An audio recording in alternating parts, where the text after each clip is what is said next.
Riyadh, early 2018. Inside a glass-walled boardroom in the heart of the city, a small group of investors sit quietly as the presentation ends. Rising costs, missed deadlines, unanswered emails from the construction site. The man gets up and closes his laptop. We're pulling out. No argument, just silence.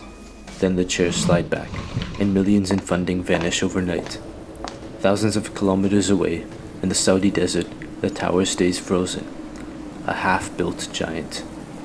Saudi Arabia Vision 2030. I can't think of a country that has transformed itself with such speed and such scale. This was supposed to be the tallest building on Earth, a monument of ambition, power, and a future beyond oil. But then, it was stopped. However, this collapse didn't come out of nowhere. To understand this, we need to go back to the early 1900s. In 1902, a tribal leader, Abdulaziz bin Saud, launched a daring raid into Riyadh, taking back his ancestral home with just 40 men. Decades of conquest later, he unified and founded the Kingdom of Saudi Arabia. But it wasn't until 1938 when an American company drilled and struck gold. Well, not exactly gold, but something more valuable. Oil was discovered in Daman Well No. 7. This was when the kingdom's future truly changed. They called it the Prosperity Well, and they were right. For decades, oil built the country. It paved roads across deserts, sparked glittering cities from the sand. For decades, Saudi Arabia ran on the single engine, but one engine can only take you so far. In 2008, oil was booming, and Saudi Arabia seemed unstoppable. But the global financial crisis hit hard. Oil prices plunged over 70%. Then in 2011, the Arab Spring swept the region, stirring unrest. The cracks in Saudi Arabia's economy were clear. Something had to change. So in 2016, Crown Prince Mohammed bin Salman unveiled Vision 2030, a plan to transform the kingdom, diversify the economy, bring in foreign investors, and rebound Saudi Arabia as modern, bold, and open for business. One of its most ambitious promises? A brand new financial hub on the Red Sea, Jeddah Economic City.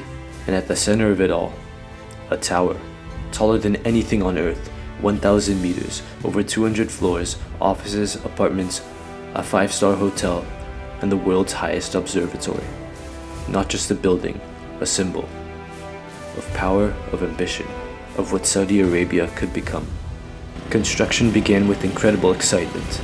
International engineers and thousands of workers flocked to Jeddah's outskirts, transforming a vast desert plot into a buzzing construction site. But building a 1-kilometer-tall tower isn't just a challenge, it's a gamble. By 2017, cracks appeared beyond the concrete and steel. Cost ballooned from 12 billion to 20 billion. Completion date was pushed back repeatedly. In late 2017, the Crown Prince launched an anti-corruption purge. Hundreds of the kingdom's most powerful businessmen and royals were detained, many of them held inside the 5-star Ritz-Carlton in Riyadh. Among the names caught in the sweep, the chairman of the Saudi bin Laden Group, the main contractor behind the Jeddah Tower. The group's ties to the project were deep, financially and logistically. His arrest sent shockwaves through the business world. Also caught in the net, one of the world's richest men and a major backer of the tower through his company. For the tower, it was a death sentence. Investors panicked. Within weeks, workers packed up and left. By early 2018, the Jeddah Tower wasn't delayed, it was abandoned. For 7 years, the skyline didn't change. In late 2023, reports resurfaced. Construction on the Jeddah Tower had quietly resumed. At first, it seemed like a rumor.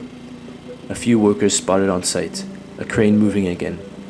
But then it was confirmed. The Saudi government was bringing the tower back. It wasn't just about finishing what they started.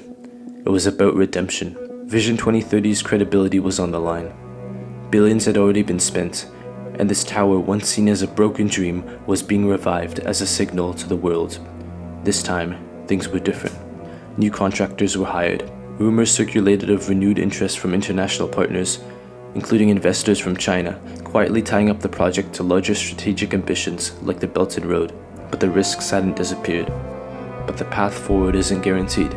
Global supply chains are still shaky, material costs are high, and Saudi Arabia is juggling multiple mega projects, each demanding massive funding and attention.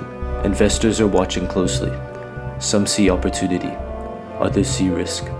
Will the Jeddah Tower actually reach 1 kilometer? Or will it remain a symbol of ambition outpacing reality? Right now, construction has restarted. Money is flowing back in, but there's still a long way to go. The Jeddah Tower isn't about height, it's about transformation, both of a country and an economy.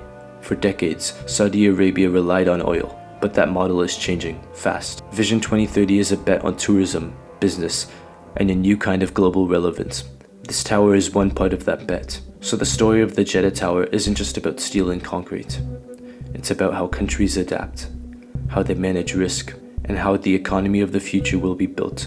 Not just in Riyadh or Jeddah, but in cities around the world trying to reinvent themselves. Whether or not it reaches the sky, the tower tells us something about the world and where it's heading.